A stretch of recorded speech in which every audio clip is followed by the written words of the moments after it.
The most powerful military on Earth is running low on cruise missiles. Not in some far off scenario, not in a war game. Right now, as you're watching this video, CNN reported it. The Pentagon's basically confirmed it. The United States has about 2 weeks of cruise missiles inventory left if it wants to keep the current operational pace against Iran. 2 weeks. And here's what most cable news won't walk you through clearly. The Iranians know it. The Chinese know it. The Russians know it. The Saudis know it. The Iraqis know it. The UAE just told Washington that if dollar pressure continues, they may shift some oil transactions to yuan, which means the leverage isn't where it used to be. So now the President of the United States has 6 options on the table. 5 of them lead to some form of strategic retreat. One of them leads to nuclear use against a non-nuclear country. And the people advising him on this, some of them genuinely believe the 6th option is on schedule with biblical prophecy. Meanwhile, the clock is ticking. Today, on Eagle's View, we're going to walk through every one of those 6 options, calmly, without picking a team. Just the structure. Just the math. Just what each path actually costs. Stick with me. How we got here, the short version. 40 days into this Iran conflict, here is where the situation actually stands. The American blockade of the Strait of Hormuz hasn't held. Iranian forces have captured American ships. American forces have captured Iranian ships. While both sides have been doing that, more than 20 other ships have transited the strait without incident. Iran's economy hasn't broken under sanctions. The conflict has accelerated Iran's integration into Russian and Chinese trade networks. The pressure was meant to isolate Tehran. Tehran, however, responded by deepening its eastward partnerships. Israel absorbed a serious tactical setback in its recent operations and has signaled interest in a ceasefire. Saudi Arabia has been increasingly engaging with Beijing on regional questions. Iraq has been told by Washington to choose between dollar liquidity and continued cooperation with Iran aligned militias. Iraq is exploring yuan denominated alternatives. None of this is good news or bad news. It's just where things sit. The map looks different than it did 6 months ago. Here is the part that changes the math. Modern American military doctrine for the past 30 years has rested on one core capability: precision strikes from a distance. Cruise missiles, smart bombs, standoff weapons. The whole system assumes you can hit targets anywhere on Earth without needing ground forces nearby. That doctrine runs on inventory. The factories produce, the military uses. However, when use exceeds production, you have a problem. 40 days of Iran operations have drawn down the cruise missile stockpile faster than American defense industrial capacity can replace it. The factories haven't been able to keep up since the Ukraine war started.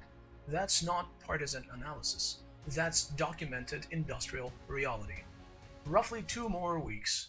After that, sustaining the current operational tempo against Iran isn't possible without crossing into a different category of weapons. That's the clock. Everything we're about to discuss flows from that clock. The president picks up the phone. Channels run through Oman or Qatar. Iran's 10-point framework, which both sides apparently moved close to before talks broke down, gets reopened. The blockade lifts. Iran resumes oil exports through normal channels. The administration announces a successful diplomatic outcome. Tim, this just sounds like backing down with extra steps. In substance, yes. And everyone in the room would understand that. Trump would. The Iranian leadership would. The Israelis would. The administration's own advisors would. Here is what this option actually accomplishes. It avoids nuclear use. It preserves what's left of the cruise missile inventory for future contingencies. It stabilizes oil markets. The economic pressure on Americans at the gas pump and on global supply chains starts to ease. What it costs is harder to measure. The American negotiating position visibly softens. Allies who'd been counting on American firmness recalibrate. The dollar's reserve status takes another small hit, and domestic political fallout for the president's coalition would be significant. Many of the people who supported the maximum pressure approach would view this as a betrayal of stated objectives. My honest read on the probability the president picks the clean version of this option is low. Maybe 1 in 10. Not because the option isn't strategically and structurally available, because the political coalition around him would resist hard, and the president's own pattern doesn't include accepting visible diplomatic defeats easily. Option 2. Have a third party broker it. Same outcome, different package. The Saudis call, or the Qataris, or the Russians. They publicly announce they have worked something out. The president didn't negotiate with Iran. He responded to a generous proposal from a partner. This is the face-saving version of option 1. Easier on the president's political position because he didn't initiate the climb down. He responded to it. There is a structural problem with this path. The Gulf states have been quietly recalculating their alignment for several years. The UAE signal about yuan transactions for oil is the most recent visible sign. Saudi Arabia has been deepening ties with Beijing on multiple fronts. The willingness of regional partners to spend their own diplomatic capital saving an American negotiating position is lower than it would have been a decade ago.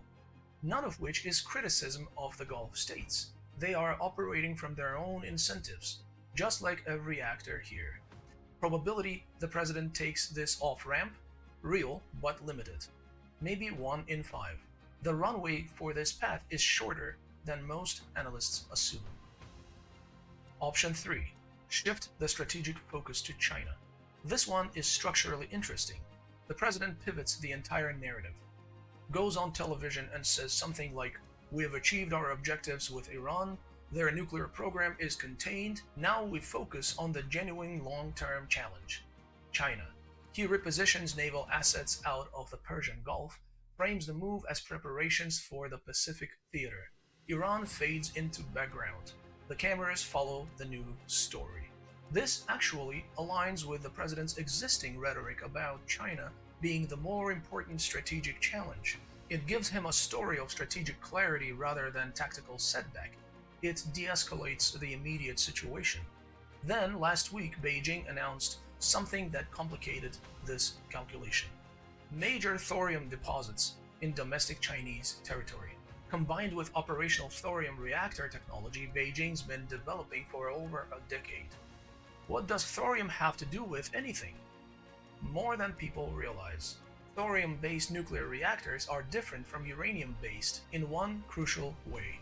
They don't produce the materials that get used in weapons proliferation, which means China can offer civilian nuclear power to developing countries without triggering the international non-proliferation framework that's structured global nuclear cooperation since the 1950s.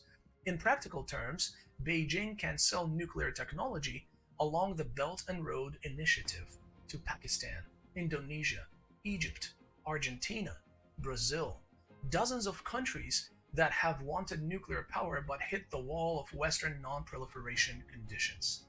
So the timing matters. Pivoting to China at the exact moment China announces structural energy independence and a global civilian nuclear export capability. The strategic terrain has shifted.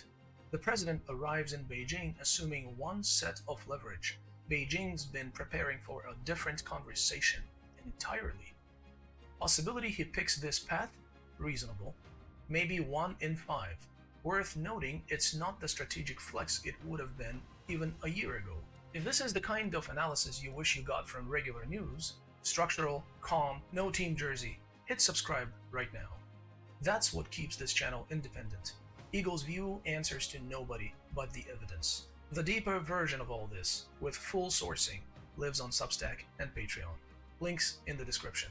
Now, back to the chessboard.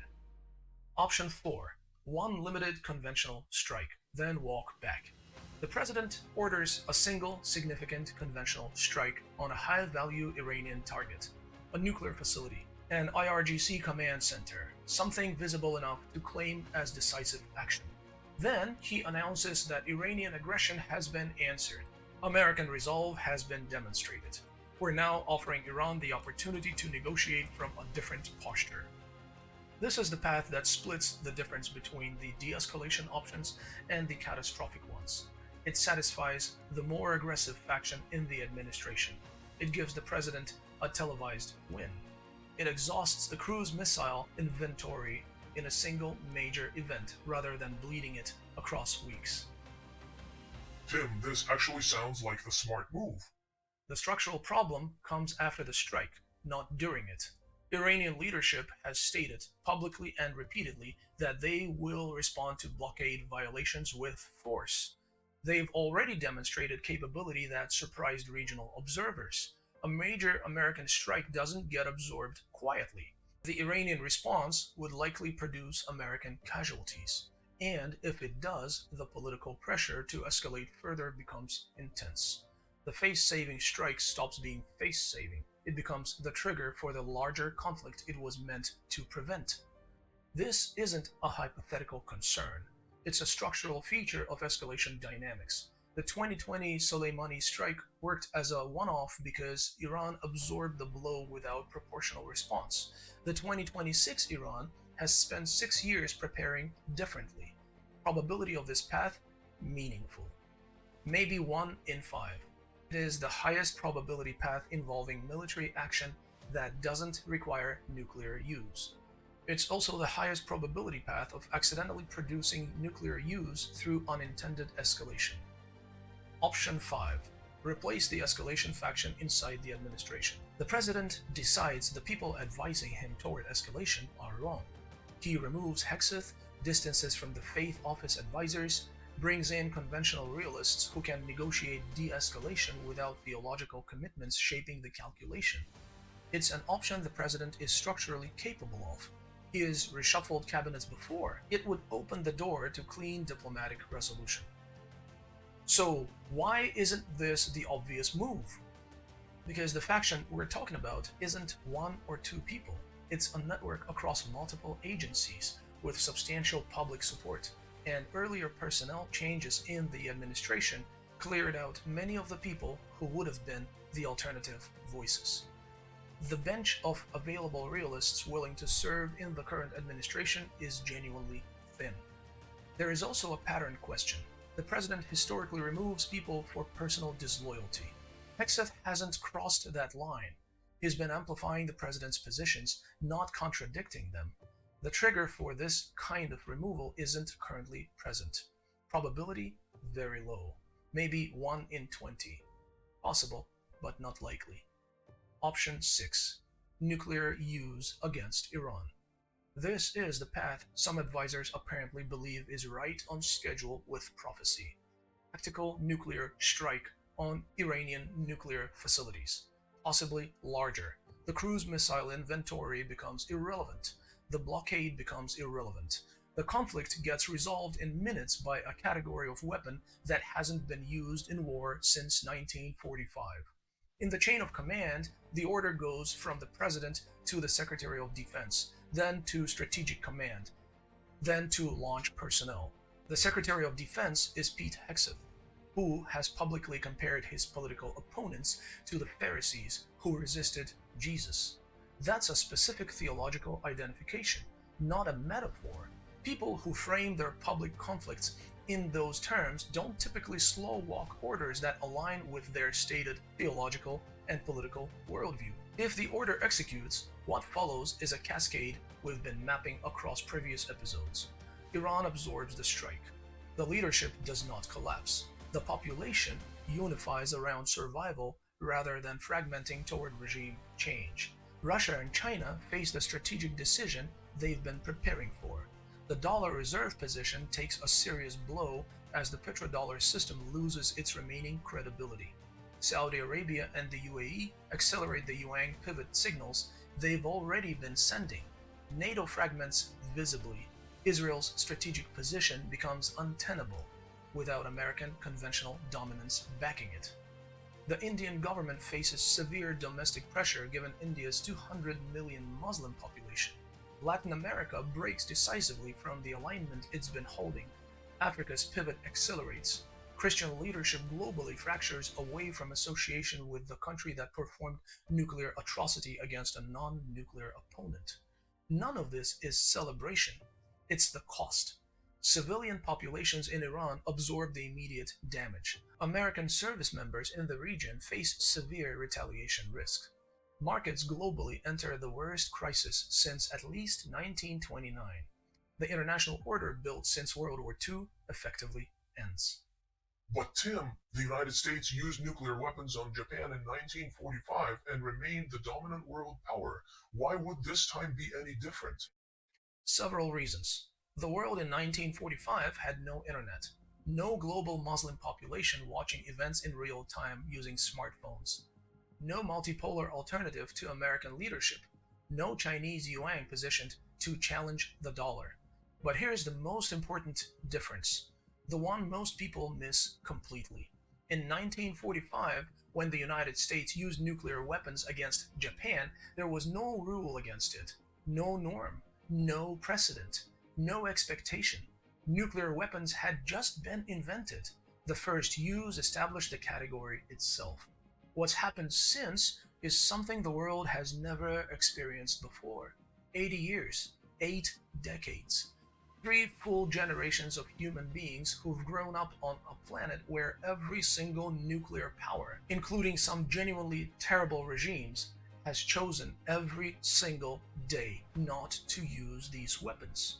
Not in Korea, not in Vietnam, not in Afghanistan, not in Falklands, not in any of the dozens of conventional wars that nuclear-armed states could have escalated and didn't. 80 years of restraint, 80 years of every nuclear-armed government, even the ones the West considers the worst, holding the line. That's not a small thing. That's the strongest international norm humanity has ever built. The closest thing the modern world has to a sacred line. Hiroshima created the norm by being the first. A second use against Iran wouldn't just violate the norm, it would shatter it. The country that built the rule would be the country that broke it. 80 years of human discipline ended by one decision.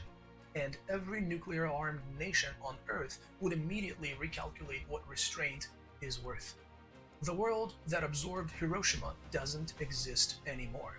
The world that exists in 2026 cannot absorb a second nuclear use without the country that performs it being broken in the process. That's not a moral judgment. It's a description of the information environment, the multipolar architecture, and the economic interdependence that have developed over the past 8 decades. Probability of this path? Around 25%, possibly 33 or even 35%. This is the highest probability percentage right now. Read these numbers again. That's unprecedented for the post-1945 era. It's also genuinely uncertain. Both things are true at the same time. So, the factor most analysis leaves out. Last week, in my previous segment, we walked through the eschatological frameworks that shape how some current advisors approach Middle East policy. Christian dominionism in the United States, the temple movements in Jerusalem, the Mahdists' currents in Iran, the convergence of 3 Abrahamic end-time traditions on the same geographic stage. That episode's in the description if you want the full context. I'm not going to repeat it here. The structural point that matters for this analysis: decision makers who hold accelerationist theological views weigh costs and benefits differently than realist policymakers do. That's not criticism, it's a description. When the Secretary of Defense compares hostile reporters to the Pharisees who opposed Jesus, that's a window into their framework. People operating from that framework view current events as part of a larger prophetic timeline. Catastrophic Middle East conflict in that view isn't a cost to minimize, it's a precondition being fulfilled and welcomed. Realist and accelerationist analysis looking at the same Iran situation will produce different policy recommendations altogether. They will disagree on what constitutes a successful outcome. The realist measuring success will see escalation as a catastrophic failure. The accelerationist may see escalation as right on schedule. Look at the 6 options I just walked through with that fact in mind. 3 of them require the accelerationist faction to talk the president down from action they view as theologically aligned and await it. 2 of them require accepting de-escalation that contradicts their stated worldview. Only 1 option lines up with the framework they've been performing for months. That's why the structural pressure points where it does. Not because the worst case is inevitable, because the alternatives all require people in the room to override their stated theology to choose them. And human beings rarely override stated theology when the alternative is humiliation. So, what to watch over the next 2 weeks? If you want to read this in real time without me, here are the signals to track. Watch the cruise missile story. Right now, it's in CNN reporting. If it goes mainstream and dominates the news cycle, the president's calculation shifts. The political cost of running out of weapons eventually exceeds the political cost of making a deal. Watch Saudi Arabia. If the Saudis publicly echo the UAE signal about yuan transactions, the petrodollar enters a different phase. That changes the calculation regardless of what happens with Iran. Watch China. If Beijing issues anything substantive beyond protocol diplomacy, especially anything hinting at consequences for further American escalation, the calculation in Washington tightens. Watch senior American military leadership. If a general or admiral starts speaking publicly about the importance of nuclear restraint, that's an early warning sign. It means internal pushback is building. It also means someone in the chain has been asked an uncomfortable question and is positioning to refuse if the moment comes. And watch for incidents. In the Persian Gulf, against American forces anywhere in the region, if something happens that produces American casualties attributable to Iran, the pretext architecture is complete. Every prior escalation cycle in modern American history has involved exactly this kind of triggering event. Sometimes the events were genuine, sometimes they were exploited, sometimes the historical record is still contested. Either way, the pattern matters here. 2 weeks. 2 weeks. That's the decision window. By mid-May, the path will be visible. So what's the takeaway? Empires rarely fall because they've been defeated by external force. They fall when they reach moments where every available choice is hard, and the structural pressure pushes toward the worst available choice because it feels familiar. The American political system is in that kind of moment. The cruise missile's clock is the visible expression of decades of strategic choices that all looked reasonable at the time and added up to a narrow decision space at the end. There is still a path to good outcomes. Several paths, actually. The probability of the worst path is high. It's not certain, though. Decisions still get made. People in rooms still have agency. What I want you taken away from this isn't panic. It's awareness. Most of the people commenting on cable news right now don't understand what's actually happening. Some of the ones who do understand have decided to stay quiet. Others are using the moment for theater. You are not them. You are watching this video because you want the structural picture. That's what we do here. So, watch the signals. Read the moves. Don't yell at headlines, because that doesn't change the outcomes. Understanding what's actually happening might at least let you make better decisions for yourself and the people you care about while it unfolds. Whatever path the next 2 weeks reveal, the analysis here doesn't change. Pattern recognition, probability calculation, calm reading of structural conditions. That's the work. 2 weeks, maybe 3. Then we will know. One last thing. If you found this useful, hit subscribe. Share it with someone who needs to think clearly right now. The deeper analysis, the full Substack pieces on the eschatological architecture, the documented record of policy influence, the textual analysis of how we got here, it's all on Substack and Patreon. Links below. That's what keeps this channel independent. Eagle's View answers to nobody but the evidence. That's a wrap for today, my friends. I'll see you next week.